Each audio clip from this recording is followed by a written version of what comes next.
欢迎来到 Super ELS Station。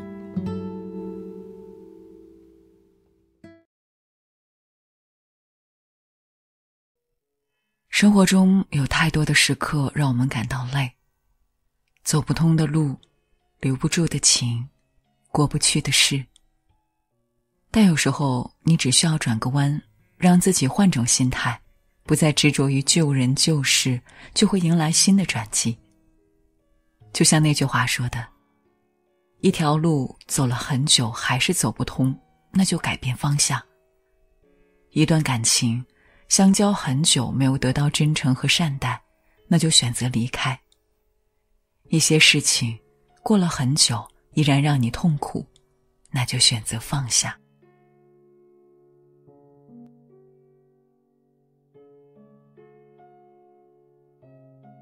走不通的路就拐弯。新东方创始人俞敏洪曾经说过一句话，如果你不能飞，那就跑；如果你不能跑，那就走；如果你不能走，那就爬。这句话在60岁的俞敏洪身上也体现得淋漓尽致。双减政策后，属于新东方的黄金时代戛然而止了。可俞敏洪没有一蹶不振，为了公司的发展、员工的生计，俞敏洪开始转型电商直播。他的直播之路并不顺利，第一次首秀卖货销量惨淡。但俞敏洪没有放弃，他慢慢地摸索直播卖货的规律，一点点积累经验。他找来李国庆、余秀华来助播，尝试不同类型的直播风格，直到尝试双语直播，旗下主播董宇辉的爆火，东方甄选才被更多的人看见。新东方人经历了在线教育的寒冬之后，终于找到了新的机会。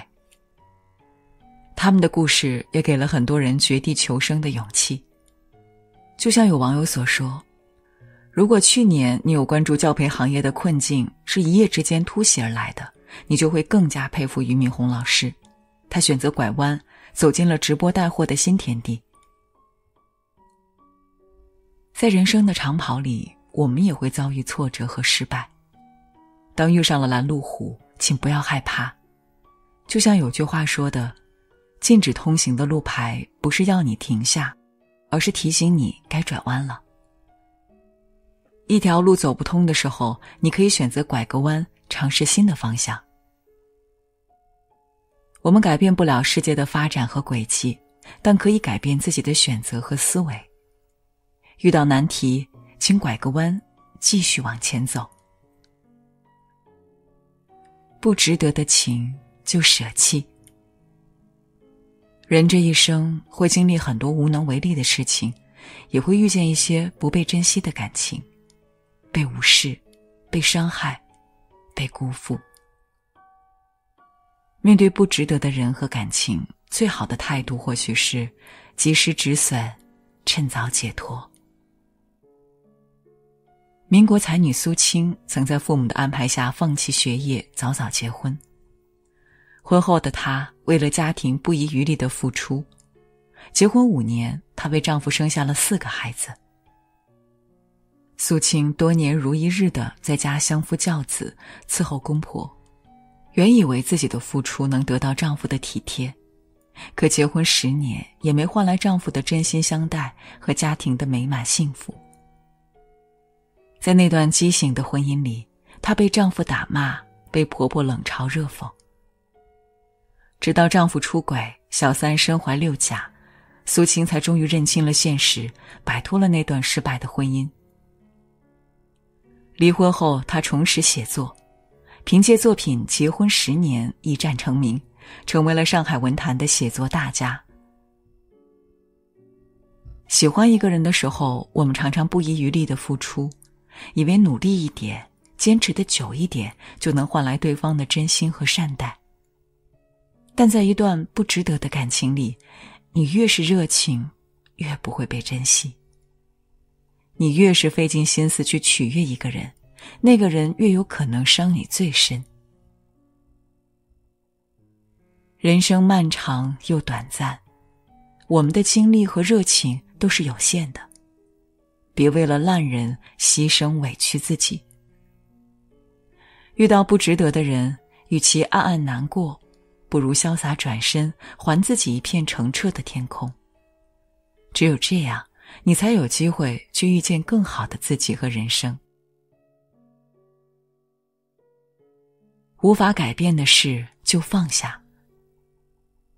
王家卫说，人最大的烦恼就是记性太好。如果可以忘掉所有的事，以后的每一天都是一个新的开始，这该有多开心。